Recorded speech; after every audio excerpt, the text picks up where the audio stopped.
अहमदाबाद रे भोट देले प्रधानमंत्री रेकर्ड संख्यक मतदान करने को कले अपील। गणतंत्रर महापर्व सामिल हेले प्रधानमंत्री नरेंद्र मोदी। अहमदाबाद निशान उच्च विद्यालय रे भोट दे तांकर मताधिकार प्रयोग करछंती। एहा सह रेकर्ड संख्यार मतदान करने को भोटर को अपील करछंती।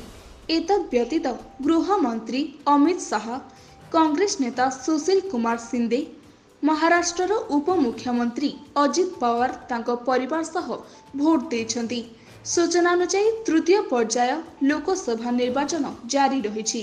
गुजरात समेत 11 राज्य और केन्द्र शासित अंचल 93टी सीट्रे प्रार्थी भाग्य निरूपण करछंती। एही अवसर में प्रधानमंत्री नरेंद्र मोदी भोट दे अधिकरू अधिक मतदान करने को भोटर को अपील करछंती। से कहिछंती जे गणतंत्र रे मतदान एक सामान्य कार्य नुहे। आम देश रे दानर एक महात्म्य रही। सेही भावना रखी देशवासी अधिकरू अधिक मतदान करंतु।